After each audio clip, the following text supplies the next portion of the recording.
This fall's TV season promises some familiar faces and a few surprises. I'm here with Jeanine Poggi of Ad Age to tell us all about it. Jeanine, great to have you here today. Thanks. So the networks just unveiled their fall season lineup.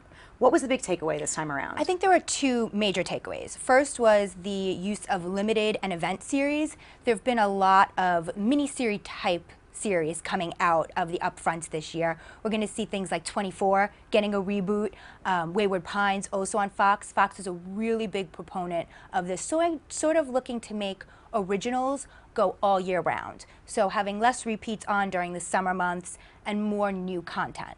So I think mini-series, event series, limited series are one takeaway, and scheduling is another takeaway.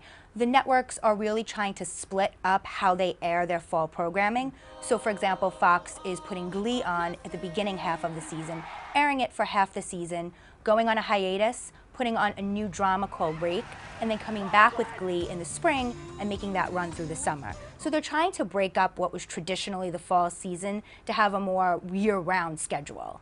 What shows do you think are getting a lot of buzz? I know we're seeing Robin Williams coming back to series TV. There's some big names coming back to TV. You have Robin Williams coming back to TV. Then you have Rebel Wilson, who's just hysterical, coming into a Super Fun Night. She's great. There's Michael J. Fox, which is a huge one, coming back to TV in a show that's sort of emblematic of his own life, with a news anchor that's battling Parkinson's disease also. So some big names. Seth Green will also be in a new show. So I think there'll be some big buzz with those. And then Agents of S.H.I.E.L.D., the ABC Marvel spinoff, hearing a lot about that. Joss Whedon is behind it, so that should get some pretty big pull for the fall. And in terms of reality television, we're seeing a little jiggering around here. Dancing with the Stars is going from 2 nights to 1. What are the networks' approach when it comes to reality television? You know, with reality, it was sort of quiet this week. There wasn't a whole lot of talk. Of course, you know, we hear about American Idol losing its steam. Randy Jackson is off the show, and there's bound to be a lot of other revamps coming along the way.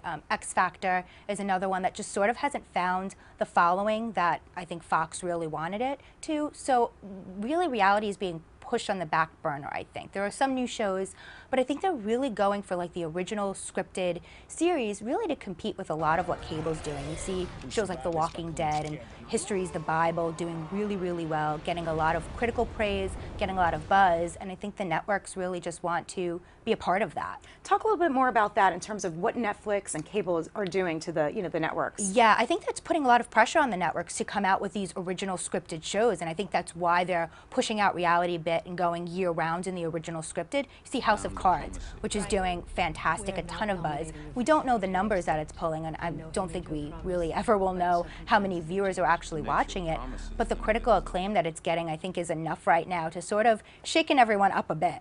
Well, lots to look forward to this fall between Michael J. Fox, Robin Williams. We have a lot of exciting characters on television. Thanks for coming in today, Jeanine. Thanks. Jeanine Poggi of Ad Age for this and all things entertainment. Stay with CBSNews.com.